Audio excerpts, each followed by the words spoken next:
STEPSEL.BG презентира един от първите iPhone 4S в България. Виждаме тези две кутийки. Едната кутийка е от по-стар iPhone 4, бял цвят, 16 ГБ.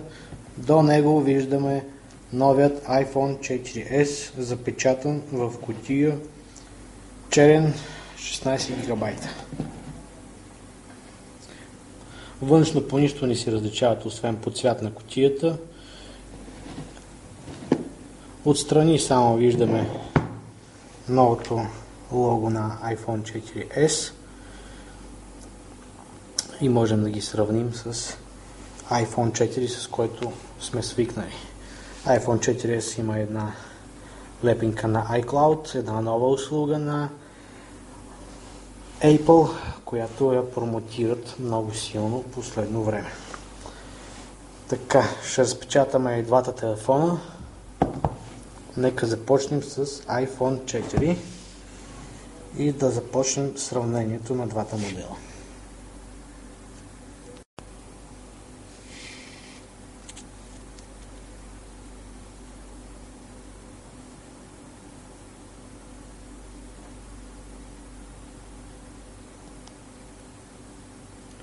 Продължаваме. Това е iPhone 4. Нека го отворим.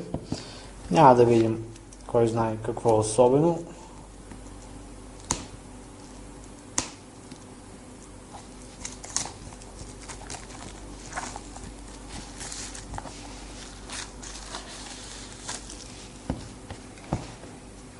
iPhone 4. 16 ГБ бял.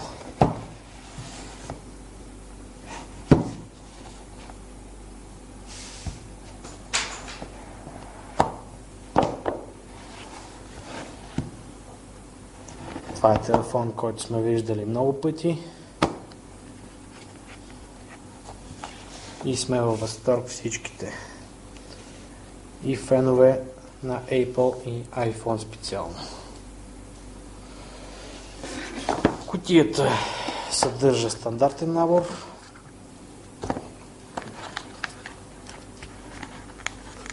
Класическо зарядно в американски стандарт. USB кабел и слушалки.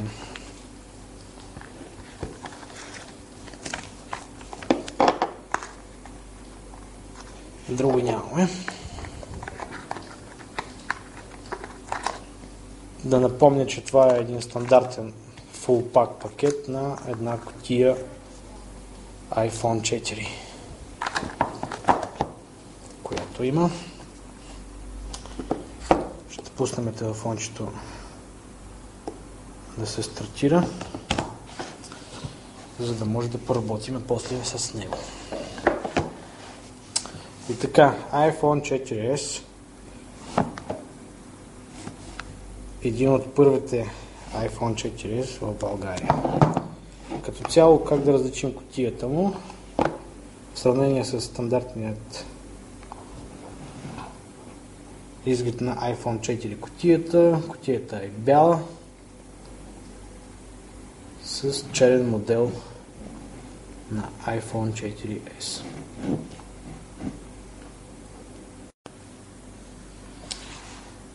Така, iPhone 4 се е заредил и иска SIM карта. Използвайки ето този iClammer, които се продават много по родните книжарници за 1 левче 100 бройки.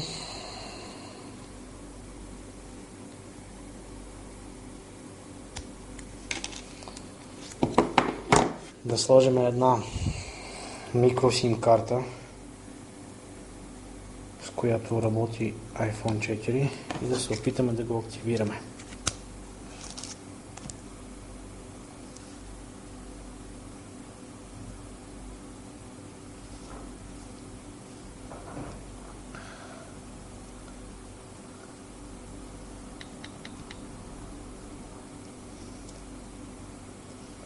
Ще го вържим към iTunes, да може да се активира, след което вече ще разпаковаме iPhone 4S.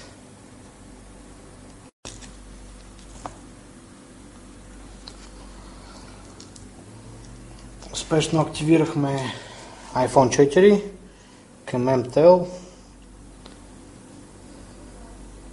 Всичко мина без проблеми.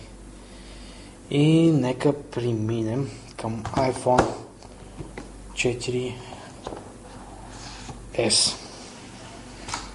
И това е нашият герой, който го чакахме дълго време. За съжаление не е 5, но мислям, че заслужава. Откъде да започнем? Ще се възползваме пак от нашото iClammerче.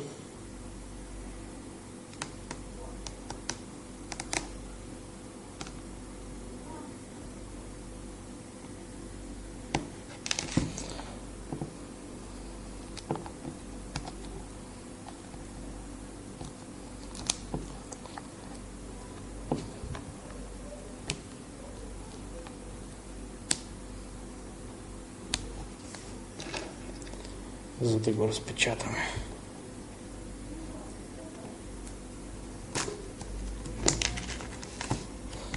Не ще да се разпечатва нещо. iPhone 4S. Но няма къде да бяга.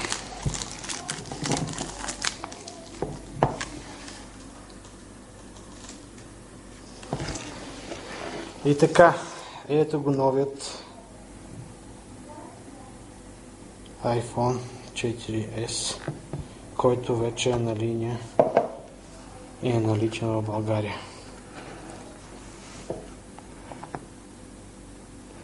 Този телефон го виждам за пръв път и аз лично. Така, iPhone 4S, 16 гигабайта. На кутията отзад и на панела нямаме големи разлики. Виждаме и камерата на iPhone 4S. Доста интересно. И така, стартираме телефона.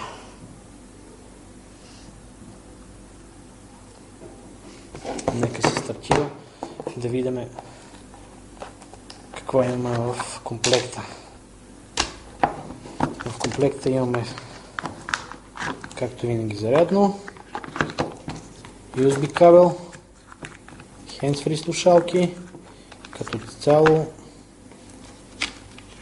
комплекта не се различава и от iPhone 4. Така. Това е началният екран на iPhone 4S.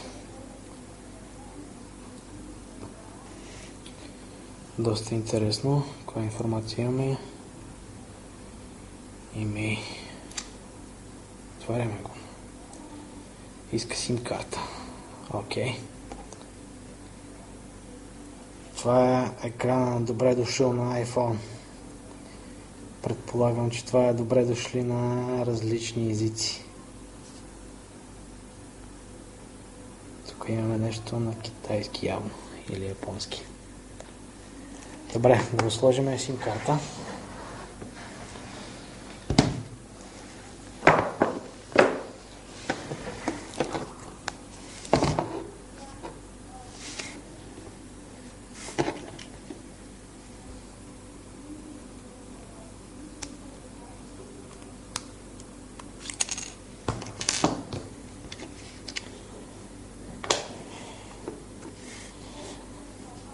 Слота на 4 предполагам, че е същия.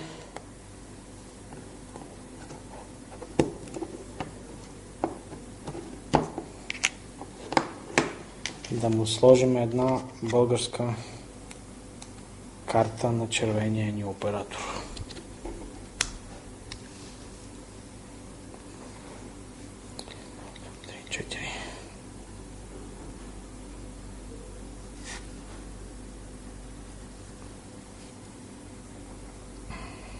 Чакаме изчакаме да се зареди и да приеме картата.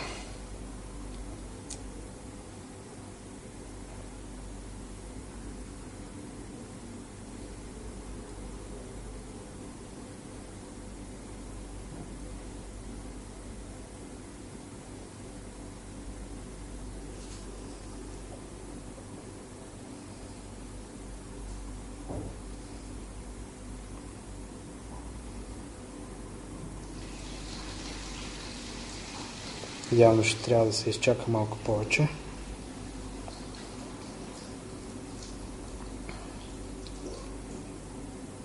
Ще спрем за малко видеото. И ако има нещо, което сме направили без да го запишем, ще ви уведомим уважително.